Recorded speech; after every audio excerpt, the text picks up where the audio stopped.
अरे वो मवाली डेंबू जी अब्बा आज को डंग हाण खीसे में रुपयो ही ना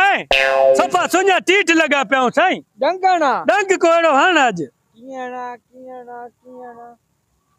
लगी ओ डंग काथे है डंग चंद्रा है तो पोतकी थेला मानू तडे ते वेठान इहो ही ते डंगा वो किए डंगा इते कनोर ते कर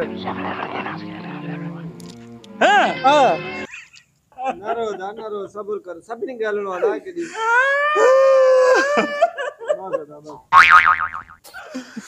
तू जो रोए तो तुझे पाजो को पड़ीवा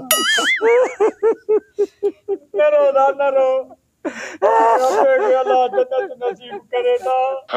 डाडो भलो मानो आज एडो भलो होयो महीने जी उधार वठी वेंदो 10 ॾींहंनि में ॾेई वेंदो डाडो भलो मानो से तो जो हाय हाय हाय अल्लाह जन्नत नसीब करे हाजी के दा आमीन आमीन सही बाजो हां सही डाडो भलो मानो से तो जो बस मखणो से अल्लाह जन्नत नसीब करे महीने जो हां सही जो डाडो भलो मानो बस सही अगना भी चंगन जी जरूरत है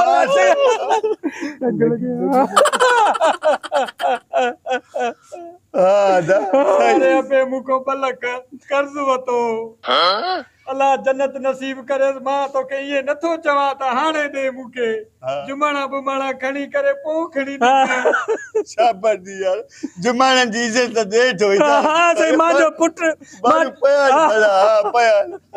मां चयो मां बाबा हाल तो गुरी चुबा की पैसे दी गाल न कंजाई अबे जे गया वे बलक सही आए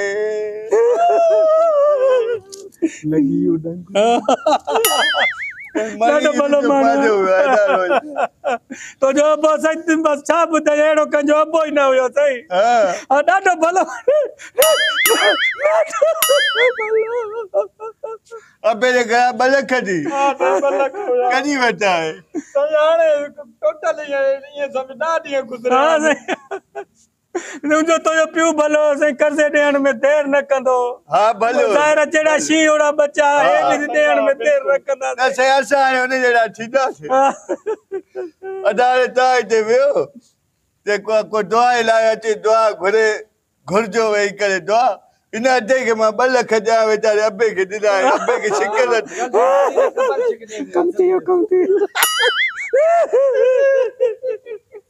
अच्छा था वड़े वड़े बूतो जा कम 2 लाख हां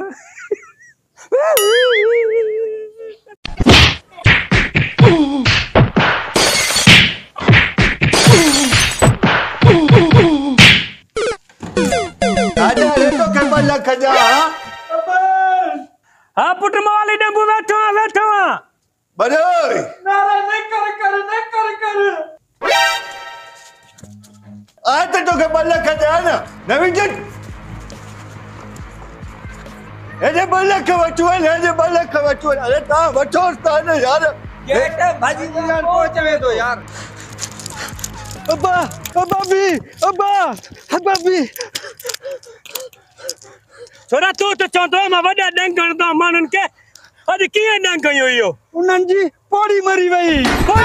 है हां आयो तो पुछ तभी करे चंदा न तकर न कई करके को पूछू था तो केरन जो मरियो किए कसियो थियो वडो कुटियो